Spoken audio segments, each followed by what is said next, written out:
Good evening. Welcome to Virtual Noir at the Bar 2022. It's 103 weeks since our very first VNATB, but I've got my black roots, as my son so helpfully pointed out this afternoon. So it's almost like it's 2020 again. We are here tonight to celebrate Crawley WordFest. So to explain a little bit more about Crawley WordFest, I'm going to hand over to the wonderful Derek Farrell. Hey Vic, thank you so much. First of all, thank you to all of the writers who are appearing tonight. We've got a fantastic lineup, and thank you to Vic and Simon at Bay Tales for helping by delivering this amazing event. WordFest Crawley Festival of Words is a community-run festival with an annual program of events dedicated to the words and the language in all of its forms. If you're just turning in, then this year you've missed a huge amount of stuff, including a brilliant family day filled with bookish goodies for kids of all ages and their carers, sessions on Victorian ghost stories told in our very own local haunted mill, romantic fiction, creative writing workshops, doodling, mental health and surviving PTSD, the crime fiction panel just last week, and tonight, the hugely welcome return of Virtual Noir at the bar. So applause to everyone who's joined us this evening. The festival still has a few days to go. Tomorrow evening is our annual quiz, and we still have one team space remaining. Saturday, we have a session which is a free session, which will help you to create your own comic strip with Jamie Huxtable. Then on the 27th, think Sunday, we have a session on Mother Tongue, which is a performance of language and dialect from childhood and cultures, huge amount of different cultures and different languages, and will be held in the Loft at the Hawth Theatre in Crawley. Then on the 31st, we have our festival finale, which will be a brilliant evening of entertainment with headliner act Nathan Caton, which is at 7 p.m. in the Revive Cafe at the Charis Centre. For full details of any of these, or to book for any of these events, or just to check in so that you know what's happening next year before it happens, pop along to www.wordfestcrawley.org or find us on Facebook or Twitter or the Instagram. We haven't got a TikTok page yet, but that's probably only a matter of time. So once again, thank you so much to everybody for joining us. I can't wait to start tonight, so I'm going to stop talking and hand straight over to Vic Watson again. Thanks, Vic. Thank you so much, Derek. It sounds fantastic, and Simon and I are delighted to be involved. So I can see lots of familiar faces from Bay Tales and Virtual Noir at the bar, but I can also see lots of new faces as well tonight. I say faces, I mean name on a screen. So I'm going to tell you a little bit about Noir at the bar, a little bit about Virtual Noir at the bar and how tonight will work, and then we're going to dive straight into the readings. So Noir at the bar started in 2008. 14 years ago, that's some quick maths, with Peter Rozovsky in Philadelphia. It spread across the US, New Orleans, New York, lots of new places, came to Glasgow and Carlisle, and then I set up the Newcastle chapter in 2016, 6 years ago, wow. It's since been in Harrogate, London, Sunderland, Edinburgh. The format has changed since Peter set it up, but that's the beauty of Noir at the bar. Anyone can take it on and make it their own. 2 years ago, when the UK went into lockdown, Simon Buick and I, Vic Watson in case you didn't know, started running Virtual Noir at the bar, and here we are again for one night only for Crawley WordFest. We have 11 incredible authors joining us to share their work tonight. Names are picked at random from this lovely floppy hat. If you haven't joined us before, there's probably a couple of things I should tell you about. When I host the Newcastle chapter, if you hear something impressive, I like you to give us a woo. So I know I can't hear you, but I will try really hard to hear you. So just give me a really loud woo if you hear something impressive. We also have, when we're picking names from the lovely flippy floppy hat, a drum roll in the bar. So again, I know I can't really hear you, but I'd love it if you'd join in anyway. We have the chat facility somewhere along the bottom, or maybe underneath the 3 dots in the corner of your screen. Please feel free to have a chat with all your other book lovers, but don't chat during readings because that's just rude. We also have the Q&A button somewhere around here as well. If you have a question for one of our authors, please do just drop it in there and I will endeavour to ask it for you. There is an opportunity to win free books. Keep watching the breaks for further information. but we'll be coming to that in a little while. Anyway, let's get on. Oh, someone's dropped a woo in the chat already. I love it. Here we go. Oh, there's one on the floor. But that was Trevor Wood's name. First out tonight is A.A. Chaudhuri. A.A. Chaudhuri is a former city lawyer turned thriller writer. After 7 years in law, she swapped the real world of litigation for the imagined world of thriller writing, but says her time in law wasn't wasted and gave her the inspiration for some of her shadiest characters. She describes her books, which include her Kramer and Carver legal thriller series and debut psychological thriller She's Mine, as dark, twisty and raw. And when Alex isn't spending time in the mindsets of her complex protagonists, she enjoys fitness, films, and a good margarita, while also running around after her two highly energetic football-mad sons. We are delighted to welcome A.A. Chaudhuri. Thank you, Vic. Thank you for having me. I'm so thrilled to be here for this fantastic event. When I was asked to read, I was really over the moon, and I'm really looking forward to reading from my book this evening. And also, thank you everyone for registering and coming along this evening and helping to make it such a fantastic event. It really does mean the world, and I hope you're going to have a great night. I'm sure you will. So many fantastic authors that I'm honoured to be reading among. So yeah, just sit back and relax and enjoy. As Vic said, I'm the author of the Scribe, the Kramer and Carver thriller novels, but also She's Mine, which is my first psychological thriller with Hera Books. Just to give you a bit of context, it's based in and around northwest London, where I actually lived for about 13 years, having moved to London as a student, and then I worked there. And I suppose it's quite unusual in the sense that it's written from the viewpoints of 9 different protagonists. The main protagonist being a woman named Christine Donovan, who 20 or so years ago took a call she should have ignored while out shopping with her toddler Heidi. And in those few seconds when her back was turned, her child was kidnapped and she's never been seen again. Despite having 2 more children with her husband Greg, Christine remains guilt-stricken for her neglect, that it caused her child to be stolen, but also haunted by a secret that consumes her. She punishes herself with extreme exercise, near starvation. She pushes her friends and family away. But just as she starts to take measures to finally start to heal, a note is posted through her door with the words she longs to hear: Heidi isn't dead. And just as she starts to have hope again, that's when things start to take a rather sinister turn for her and the rest of her family. So I'm going to be reading a very short prologue from chapter 4, and I hope you enjoy it. Prologue. I walk into the room, and she turns to smile at me, but I don't smile back. I know that behind that smile lies a monster, a psychotic, self-serving monster whose only agenda is to destroy lives. She reads this on my face, sees the change in me, displays a fear I have never seen before, but at the same time, and what is most sickening, no remorse. Look, don't be dramatic. I can explain. She is poison.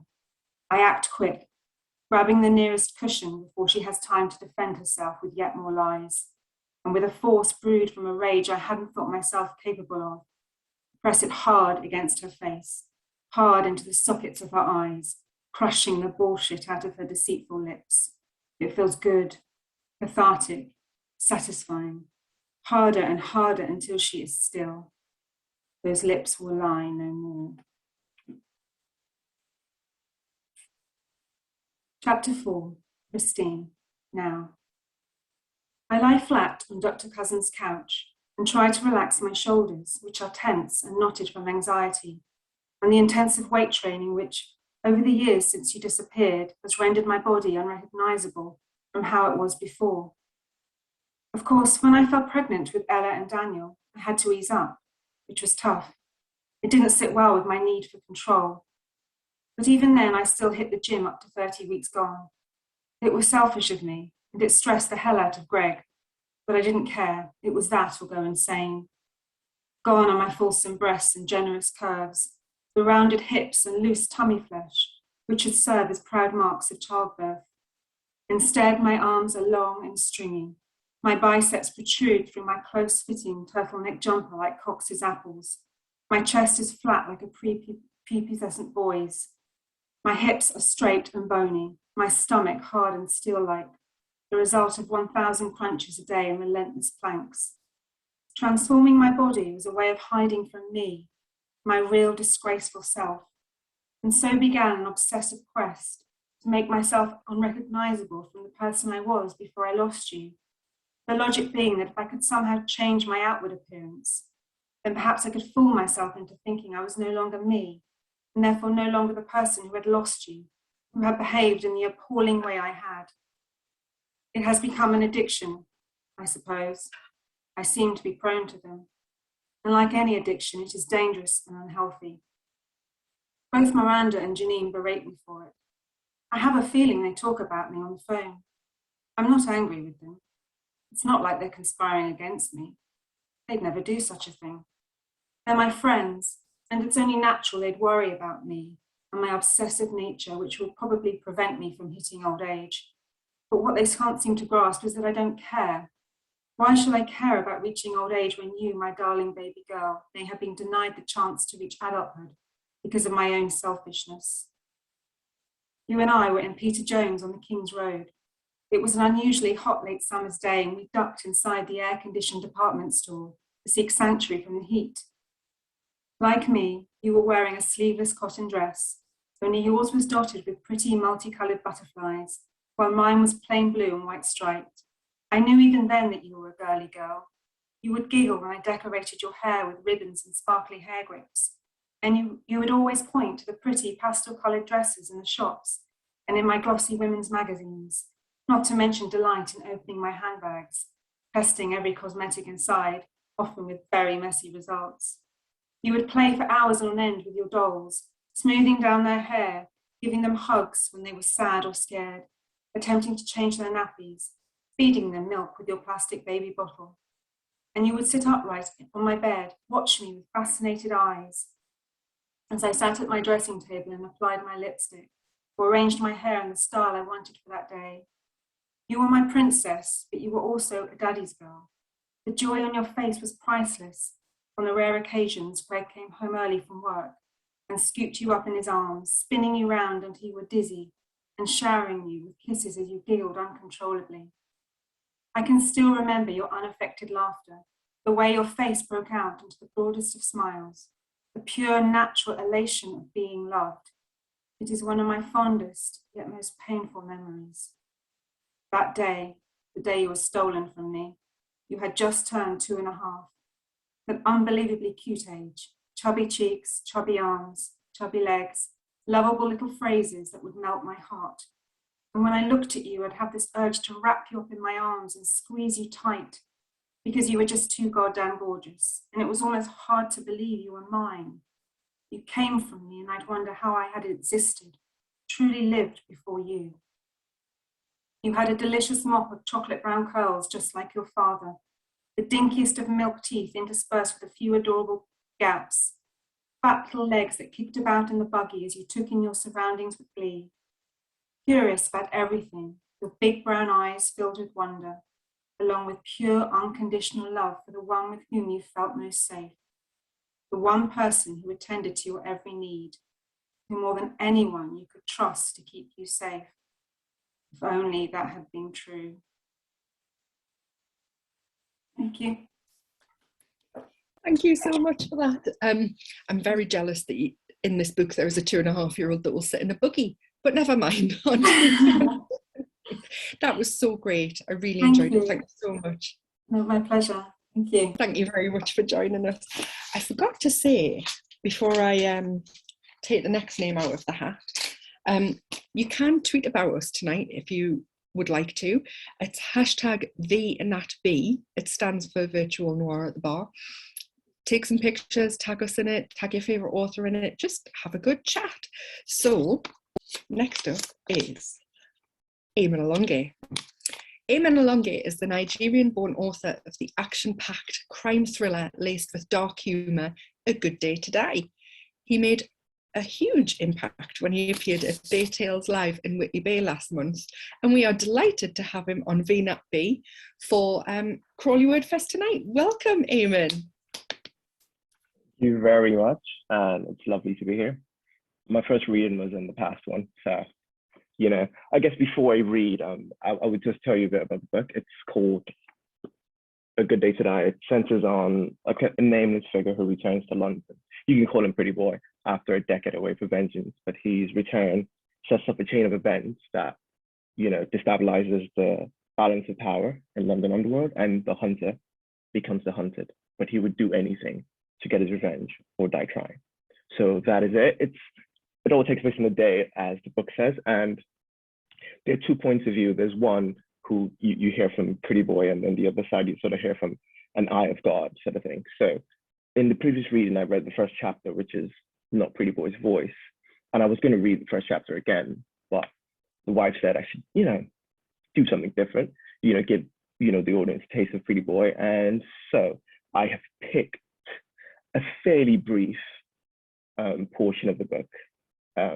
It's you know, you get a good idea of who Pretty Boy is from this point. So off I go.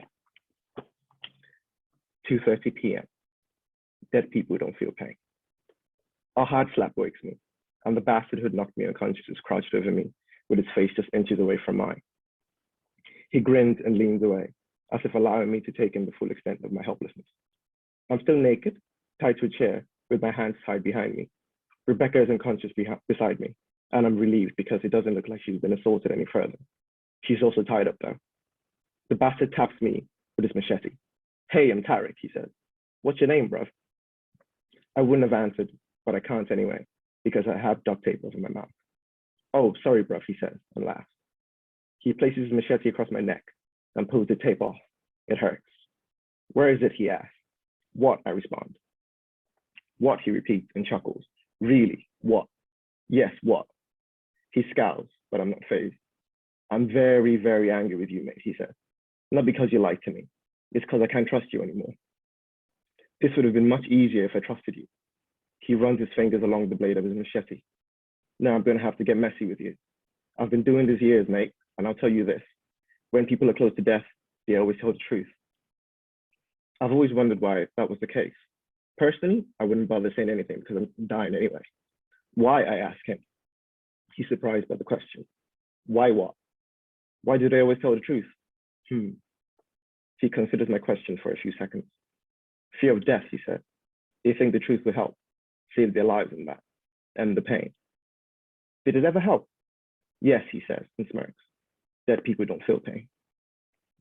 I nod. Ever heard of Stokely Carmichael? Who the fuck's that? Don't worry about that. He once said the secret to life is to have no fear, because that's the only way to function. Mr. Carmichael is a bad man, yeah? I shrug. So you have no fear then, he asks. Oh, I do. Just always love the quote. He laughs and I smile. I've got another quote for you if you don't mind, I say. Go ahead, mate. You've probably heard this before though. I don't think so, mate. I can't even really read you now. Fair enough, but you must have heard it before. Yeah? I nod. What is it, he asks. He's eager.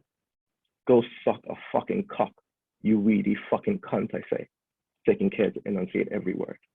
He grins. That's it. Thank you so much, and thank you for choosing something different to read as well. Yeah, it's always super exciting.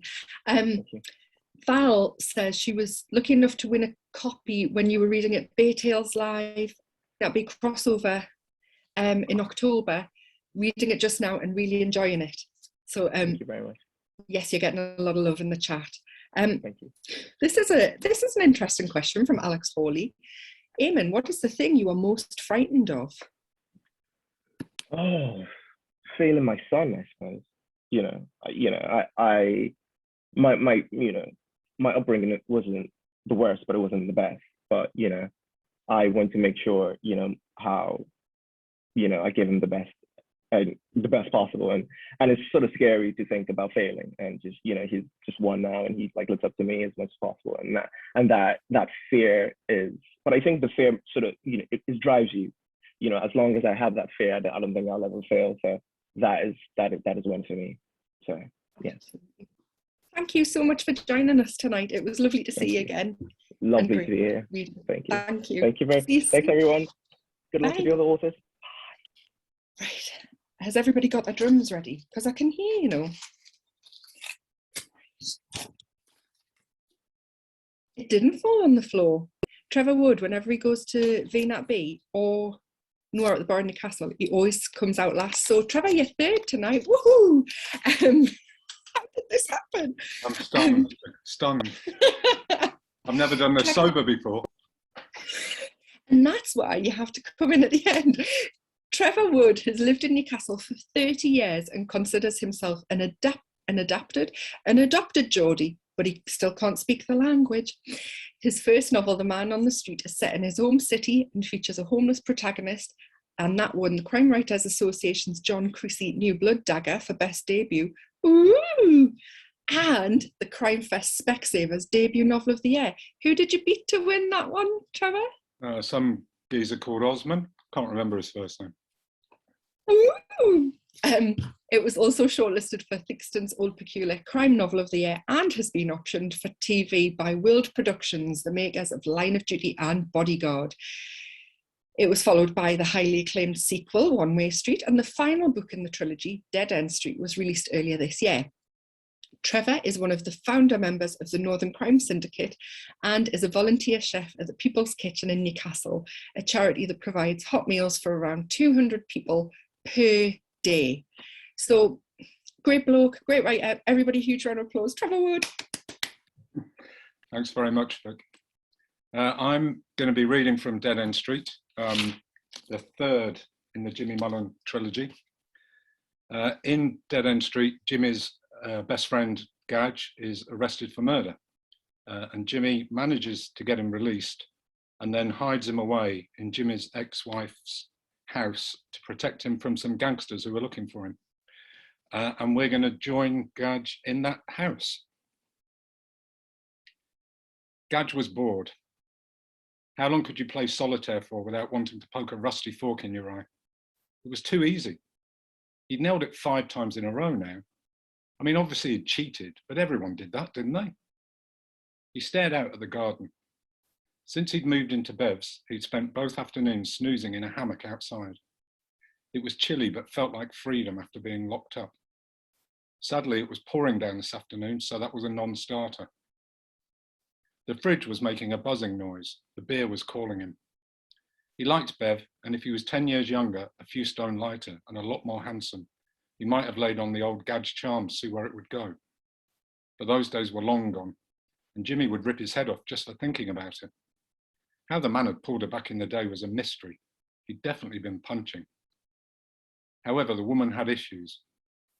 It was nice of her to let him stay there, and Gadge knew he had to keep out Stevie Connor's way, but her terms and conditions left a lot to be desired.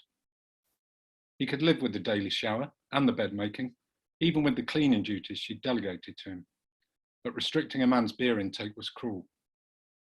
He tried to invoke his human rights, but apparently it was non-negotiable, so reluctantly he'd agreed. 7 cans a week it was. Gadge opened the fridge, 2 cans left, and it was only day 3. The maths didn't add up. Man cannot live on coffee and water alone. At least she didn't mind feeding him up. He'd lost weight in prison and didn't look well on it. Some men needed a bit of flesh on their bones. She was a bit too fond of salad though. The drawers in the fridge were chocker with lettuce, tomatoes and cucumber. He sighed. Maybe he should humour her and eat some of it. As he thought about it, he heard the front door close. She was home early. Now was his chance to impress her. If he showed he was willing to go down the healthy eating route, she might up his beer allowance. He smiled to himself. He knew a cunning plum when he heard one. He removed the salad drawer with one hand and closed the fridge door with the other. A sharply dressed man was staring at him from the doorway. Jimmy had warned him that one of Connor's men might pay him a visit, but Gadge had laughed it off. How had he found him so quickly, and how had he got in? The staring contest didn't last long. The other man lunged towards him, but Gadge was ready. He hurled the salad drawer at him and ran towards the glass doors that led outside. "No, you don't," the man said, chasing after him. Gadge quickly realised he'd be trapped if he went into the garden, so he changed course and veered down the other side of the island, closely pursued by the intruder. He tried to grab a knife from a block on the counter, but was moving too quickly and missed his chance. The other guy saw his move and stopped, reaching for the knives himself. Gadge had to stop him. If the invader got the knife, he was as good as dead. He looked around for a different weapon, but there was nothing. Well, not nothing, but sod it. He grabbed the cucumber, which had fallen onto the counter when he'd thrown the salad drawer across the room, and twatted the man around the head. It was surprisingly effective. The man yelled and put his hands up to block the blows, so he switched the attack and rammed it into his balls. He groaned and sank to his knees, so Gadge whacked him around the head twice more for good measure. The cucumber was falling apart in his hand, but the knives were in reach now, so he dropped it and pulled the biggest one out of the block. The man had rolled into a ball covering his head, but when the blows stopped, he glanced up and saw the knife. "No, no, please, don't hurt me. Take whatever you want." Gadge hesitated. What was he on about? That didn't make sense. Did he think he was going to steal his wallet? "What are you after?" he yelled. The man on the floor looked equally puzzled. What do you mean?" Gadge raised the knife threateningly. "I'll only ask you one more time. What are you doing here?" The man edged backwards, trying to get out of reach of the knife, but soon hit the wall. He looked up at Gadge. "It's my house," he said.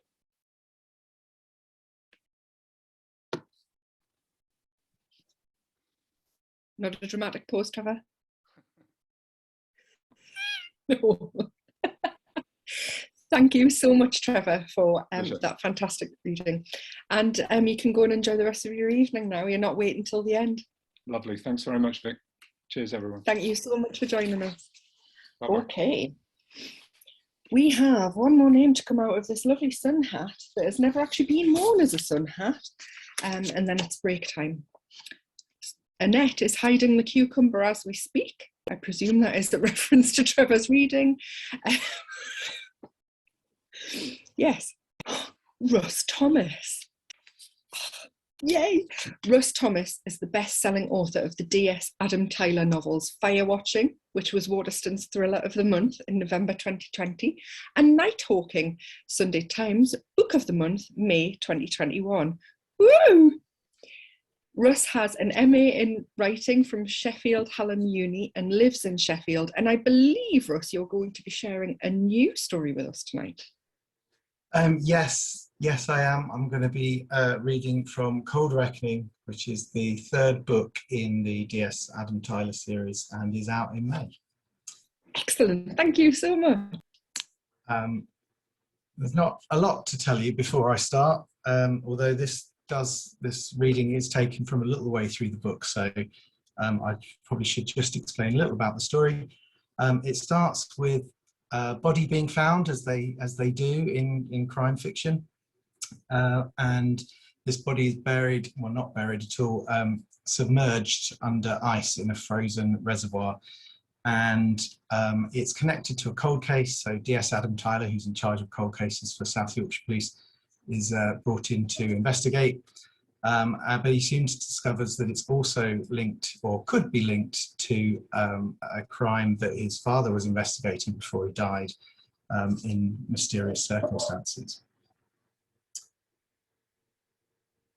I should also point out, for those who've not read the previous book, that his mentor and superior, DCI Jordan, has gone missing about a few weeks before the opening of this book. The house sits in darkness, a veil of quiet hanging over it. It was never a party house, and the quiet peace that the place emanated was always one of the things Tyler liked most about it. This has always been a place of sanctuary, a bolt hole that he could come to when things were at their worst. He stares out of the car window, looking up at the imposing Victorian architecture of the townhouse.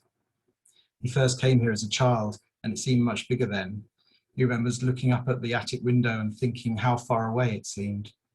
He always raced up the stairs to look out of that window first, to stare across the city, to look at all the rows of terraced houses on the opposite hillside and think that each one of those was full of people he didn't know, going about lives he could only guess at. It was the attic window he sat in that first evening he came to stay here. He was 16. It was late that night too, and cold, though it hadn't been snowing. It was cold in a different way. He had come home after school that day to find his father hanging from the hallway banister. Somehow, he's a bit hazy on the details of this, he'd managed to call for help, and he remembers Diane being the first one there. As an adult, now well versed in police procedure, he suspects that wasn't the case. But he doesn't remember any of the first responders or the paramedics or anyone else. Just Diane, putting her arms around him and pulling him away. She drove him straight home to this house, her house. He'd gone to the attic window, curled up on the bench seat and watched the sun drop behind the hills. Diane had fetched him drinks and food that he didn't touch. She draped a blanket around his shoulders and tried to talk to him. Eventually, she'd left him alone, but he was aware of her walking around the house below. He sat there all night, waiting for the tears to come, waiting for the sun to rise, waiting for the world to make sense. He was still waiting. Tyler snaps back from the past at a sharp tap on the window. He turns to see Doggett looking in at him, his hairy nose pressed up against the glass. Tyler hits a button and the window slides down, letting in a blast of cold air. "I thought you were going home," Doggett says, his eyebrows twitching. After they'd caught up in the office and discovered that neither of them had anything more than they didn't already know, it had been Doggett's idea to call it a night. Tyler had agreed readily enough, knowing full well that he'd be coming back here. "Let me in then," Doggett moans. "It's bloody freezing out here." Tyler unlocks the doors, closes his window, and watches Doggett hustle around the front of the car to the passenger side. He jumps in, closes the door and sits there shivering, rubbing his hands together. Tyler reaches forward and turns up the heat. "How did you know I'd be here?" Doggett blows on his fingers. "I'm a bloody detective, son. You've been here every night since she disappeared." His legs jiggling up and down, although it isn't clear if it's an attempt to keep warm or just his usual fidgeting. "Not sure what you're hoping to find." Neither is Tyler. Does he really think Diane's going to turn up and ask him to put the kettle on? Explain that she took an unexpected holiday to the Bahamas and just got back? Have a reasonable explanation for why she hasn't thought to ring him in all this time? No, even he's not that deluded. I feel closer to her here. I keep hoping I'll think of something." Doggett's quiet for a moment, but his legs keep up their characteristic rhythm. Finally, he says, "I think we need to tell Franklin what we know." So this is why he's here. Tyler knew there'd be a reason. "We don't know anything." In the year since Doggett first came to Tyler and told him what he knew of his father's death, the two of them have gone over every aspect of Richard Tyler's final days, as well as all the notes Doggett made in the intervening years. Richard had been worried about something. He'd used the word conspiracy. He'd been looking into past cases, cold cases, many of them, with no discernible link, and that one fresher one, the robbery at Demeter. What had Richard found that meant he had to be silenced? And now this body turns up frozen in ice, a tangible piece of physical evidence that might link to whatever his father had been investigating. After all this time, were they finally getting closer to finding out? Tyler glances at him. "Are you really that sure we can trust Franklin? We don't know much about her." "I know she put Slippery Stevens in his place the day she arrived. That puts a feather in her cap as far as I'm concerned." It was true, the superintendent hadn't been able to hide his displeasure when Franklin turned up in the wake of Diane's disappearance. The two of them had had at least 3 fairly public disagreements over the past weeks. But Tyler wasn't convinced. Was it coincidence she arrived so soon after Diane disappeared? "We can't trust her. We can't trust anyone. And why would she take us seriously anyway? We don't know anything more now than you knew all those years ago. They didn't take you seriously back then, so there's no reason to assume they will now. We can't prove that this has anything to do with Diane's disappearance. But you think it does." Tyler realizes something. "I do. I don't know why, but I do." Doggett runs a hand over his face and breathes out heavily. "We can't just sit on our asses doing now," he says. "Perhaps it's time we hand this over. We've done all we can." Tyler shakes his head. "I'm not giving up." All right. But what do we have left? They sit in silence for a while, Doggett staring out the passenger window while Tyler goes back to staring at the house he partially grew up in. In many ways, this place was more of a home than his actual one. Jude, he says finally. Eh? He's the one thing we have left. He's been avoiding this for too long now. It's time to talk to his brother. From what you told me about the last time you met, it didn't go so well. He's not wrong. Jude had turned up at Tyler's door a few months ago, but the meeting had been fractious. They'd managed a pint and a half with each other before Tyler lost his temper and stormed out. He hasn't heard from Jude since. He could know something, Tyler tells Doggett. He might not even know that he knows something. An overheard telephone conversation, something Richard let slip in passing. From what I remember, you didn't have the best relationship with your dad at that point. Tyler sighs. I know, I'm clutching at straws, but do you have any way to contact him? He looks again at the house. That's the real reason he came here tonight, he now understands. He was in touch with Diane a few months back. I'm hoping she has his contact details somewhere. Tyler pulls the spare keys from his pocket. He's searched the house a number of times now, but at the time he wasn't looking for Jude's number. He was looking for some explanation as to where she'd gone. Okay, I suppose it's something, but if Jude can't help, then we go to Franklin. Agreed? Tyler doesn't answer. Doggett's hand shoots out and grabs his elbow. Agreed. Fine, Tyler says, pulling his arm away. In the meantime, we still have a case to work on. Tyler nods. I haven't forgotten, but I'm not forgetting Diane either. She's out there somewhere, and we need to find her, no matter what. Thank you very much. Thank you. Can I just compliment you on your glasses? Thank you. Too often. Everybody was loving that, and it's Cold Reckoning is next on my TBR, so I'm very, very excited. Thank you so much for sharing that with us, Russ. You're welcome. Good man.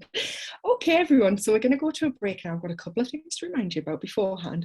So we are going to go to a break. We're going to tell you how to win some free books. Woo! We will ask that don't email us yet, because there's another break. You can only request one title if you want to win a book. So if I was you, I'd wait till you'd heard all the readings tonight before you send us an email saying which one you might want to win. The competition closes at midnight UK time tonight. It seems really weird saying that, but I know we've got international viewers, so I have to say that. If you want to chat during the break, that's cool. Please select everyone in chat just to make sure that everyone can see what you're writing.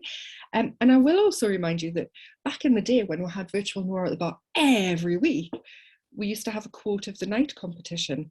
And so far we have nominations for Annette Crossland and Trevor Wood. But if you hear anything or say anything in the chat that you think should be nominated, please do highlight that to me and we will put it to a poll after the event. So we will be back here in 5 minutes. Thank you very much.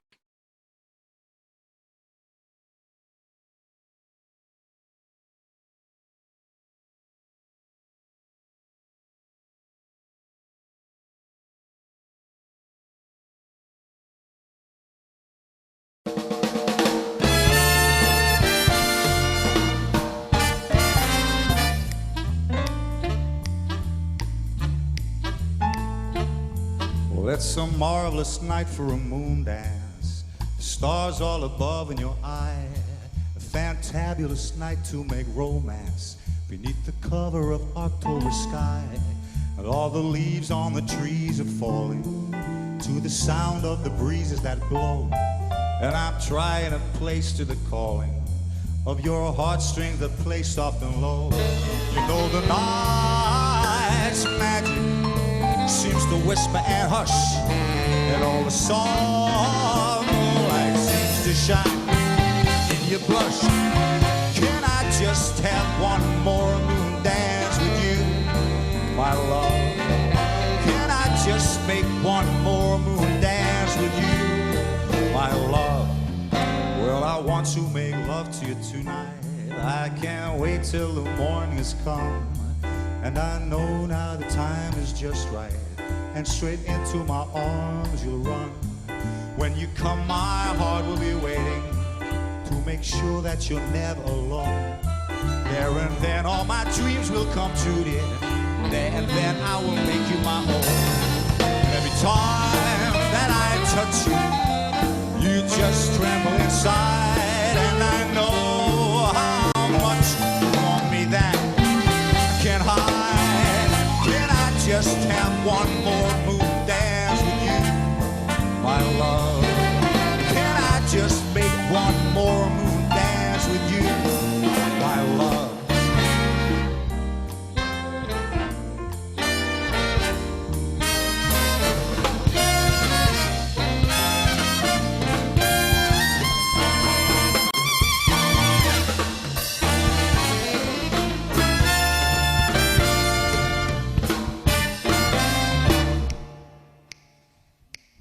Well, I want to make love to you tonight. I can't wait till the morning's come. And I know now the time is just right, and straight into my arms you'll run. When you come, my heart will be waiting to make sure that you're never alone.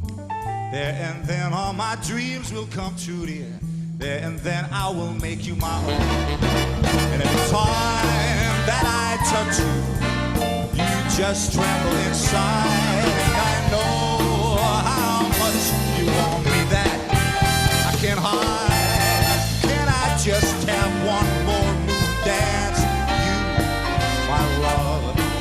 Can I just make one more moon dance with you, my love? Can I just have one more moon dance with you, my love? Can I just have one more moon dance with you, my